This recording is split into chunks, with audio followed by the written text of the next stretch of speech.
আসিফ মাহমুদ সজীব ভুইয়া উনি বলেছেন যে আওয়ামী লীগকে নিষিদ্ধ নিশ্চিহ্ন করে দিতে হবে। আমি গেলে একটা বেশি মন্তব্য করতে চাই না, আমি গেলে একটা মন্তব্য করি, নির্বাচনটা আসুক, ভোটটা হয়ে যাক, আসিফ মাহমুদ সজীব ভুইয়া নিশ্চিহ্ন হবেন কিনা এটা ওনাকে ভাবতে বলেন। উনি রাজনীতিতে কোথায় থাকবেন এটা ভাবলেই চলবে, আর কিছু লাগবে না। অথবা ইলেকশন করলে কয়টা ভোট পাবেন এটা নিয়ে ওনাকে একটু চিন্তা করতে বলেন, তাহলে ওনার জন্য এটা ভালো হবে। আর আওয়ামী লীগকে আপনি যত গায়ের জোরে নিষিদ্ধ করবেন আওয়ামী লীগ তত শক্তিশালী হবে। আর আরেকটা কথা বলি আপনাকে, ইলেকশনে ব্যালট পেপার কি হবে? দেখেন, আওয়ামী লীগকে নিষিদ্ধ করার কথা অনেকে বলছে, এই গভর্নমেন্ট বলছে। আমি খুব ঠান্ডা মাথায় আপনি আমাকে বলেন, আপনি আওয়ামী লীগকে নিষিদ্ধ করবেন কিভাবে? নিষিদ্ধ করা উচিত কি উচিত না আমি সেই আলোচনায় পরে যাই, আগে আমি এটুকু বলি, আপনি আওয়ামী লীগকে কিভাবে নিষিদ্ধ করবেন এবং নিষিদ্ধ যদি আপনি করতে পারেন তার আফটার ইফেক্টটা কি হবে? আওয়ামী লীগ 15 বছর ক্ষমতায় ছিল। আওয়ামী লীগ খুবই ক্ষমতাধর একটা দল হিসেবে দেশ চালিয়েছে। সেই সময় সরকারের রাষ্ট্রের প্রত্যেকটা কম্পোনেন্টে তাদের লোক ছিল, সবাই তাই বলতো। তারপরেও তারা কি জামাতকে নিষিদ্ধ করতে পেরেছিল? জামাতকে নিষিদ্ধ হয়েছিল। জামাতকে একদম শেষ মুহূর্তে এসে গায়ের জোরে নিষিদ্ধ করেছিল 2 দিন না 3 দিন, তারপর আওয়ামী লীগেরই খবর নাই। এই তো বাস্তবতা। হিজবুত তাহরিরকে আওয়ামী লীগ নিষিদ্ধ করেছিল 2009 সালে। হিজবুত তাহরির নিষিদ্ধ হয়েছে, এখনো বলা হচ্ছে হিজবুত তাহরির নাকি ওই বিল্ডিং ভাঙছে। তাহলে যে দলকে আপনি 2009 সালে নিষিদ্ধ করলেন সেই দল এখনো যে বিল্ডিং ভাঙার ক্ষমতা রাখে কিভাবে? এইভাবেই রাখে যে একটা দলকে নিষিদ্ধ করা যায় না, গায়ের জোরে যায় না, গায়ের জোরে নিষিদ্ধ করা যায় না। যদি মানুষের মন থেকে উঠে যায় তখন নিষিদ্ধ করা লাগে না। আর আওয়ামী লীগকে আপনি যত গায়ের জোরে নিষিদ্ধ করবেন আওয়ামী লীগ তত শক্তিশালী হবে।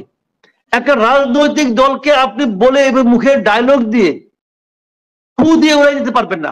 শুনেন, আমি একটা এক্সাম্পল দিয়ে বলি, দল কাকে বলে? আওয়ামী লীগ মানে কি শেখ হাসিনা? শেখ হাসিনা মানেই কি আওয়ামী লীগ? যদি কালকে শেখ হাসিনা এবং আওয়ামী লীগের সমস্ত মন্ত্রীরা মারা যায়, যদি এরপরে আওয়ামী লীগের সমস্ত মন্ত্রী এবং করাপ্ট লোকদের শাস্তি হয়, জেলে যায়, ধরা যাক সবাই জেলে গেছে, সবার মৃত্যুদণ্ড হইলো ধরা যাক, তারপরে কি আওয়ামী লীগ শেষ হয়ে যাবে? যাবে না। আওয়ামী লীগ কেন বলি আপনাকে, শুনেন, আওয়ামী লীগ এই যাবৎকালে ইলেকশনের মধ্যে বলেন যে সবচেয়ে খারাপ রেজাল্ট করছে কবে? 2001 সালে।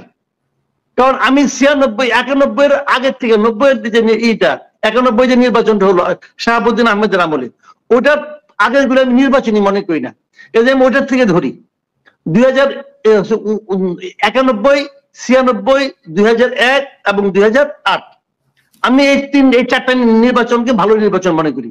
এর মধ্যে আওয়ামী লীগ সবচেয়ে খারাপ করছে 2001 সালে। 2001 সালে আওয়ামী লীগ 300 আসনের মধ্যে মাত্র পেয়েছে 62টা আসন, মাত্র 62টা। বুঝেন, কিন্তু ভোট পেয়েছে কত? ভোট পেয়েছে 2,23,65,000 ভোট। মাথায় রাখেন কিন্তু 2,23,65,000 ভোট পেয়েছে আওয়ামী লীগ। আর সেইবার বিএনপি জিতেছে এবং বিএনপি ভোট পেয়েছে কত? তারা পেয়েছে 2,28,00,000 সামথিং, মনে নাই, 28 লাখ পর্যন্ত বলতে পারলাম। তার মানে মাত্র 5 লাখ ভোট কম পেয়েছে আওয়ামী লীগ। ওতেই সিটের অনেক পার্থক্য হয়ে গেছে, 62 আর ওরা পাইছে 190 এর উপরে, 192 মনে হয়। আমার কথা হলো কি, যেইবার আওয়ামী লীগ সবচেয়ে খারাপ করে সেইবারও আওয়ামী লীগ 2.25 কোটি ভোট পায়। এটা হলো বাংলাদেশের ইতিহাসের ভাই। এখন জনসংখ্যা আরো বেড়েছে। আমি ধরলাম আওয়ামী লীগ এবার আরো খারাপ করতে ইলেকশন করলে পরে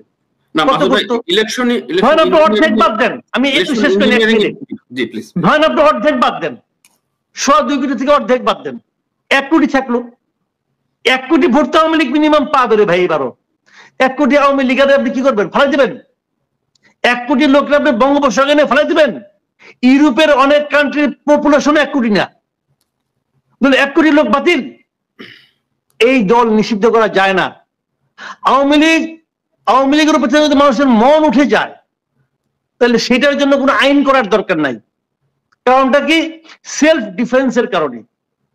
তারা নিজেরা নিজেদেরকে ডিফেন্স করার চেষ্টা করবে, তারা আরো শক্তিশালী হবে। যেটা জামাত হয়েছে, যেটা হিজবুত তাহরির হয়েছে। মানুষ ইতিহাস থেকে শিক্ষা নেয় না, ক্ষমতায় গেলে মনে করে কি আমার হাতে সব এসে পড়ছে, আমি যা বলবো তাই হবে। হয় না, হইলে শেখ হাসিনার পতন হইতো না। শেখ হাসিনাও মনে করছিল উপরে আল্লাহ, নিচে আমি, মাঝখানে আর কেউ নাই। হয় নাই, ছোট ছোট পোলাপান তারা ভাগাইছে দেশ থেকে। এটাই ইতিহাসের শিক্ষা। মানুষ ইতিহাস থেকে শিক্ষা নেয় না। আজকে গায়ের জন্য বলছে আওয়ামী লীগকে নিষিদ্ধ করবো, করুক না, করুক। আচ্ছা, জাতিসংঘের যে, আমি বলি আপনাকে, জাতিসংঘের যে রিপোর্টটাকে নিয়ে এত তারা আনন্দ উল্লাস করতে, জাতিসংঘ বলছে শেখ হাসিনা খুনি, ওটার মধ্যে জাতিসংঘ যে বলে গেছে কোন রাজনৈতিক দলকে নিষিদ্ধ করার পক্ষে তারা না, ওটা নিয়ে কেউ কিছু বলে না ভাই। ওটা নিয়ে বলে না কেন? না, সব ক্ষেত্রে স্পেসিফিক ন্যারেটিভ বলছে, মানে যে যতটুক আমার সুবিধা ওটুক বলছে, মানে সবাই। এই যে বড় কথা, যতটুকু আমার সুবিধা, হ্যাঁ, ততটুকু বলে।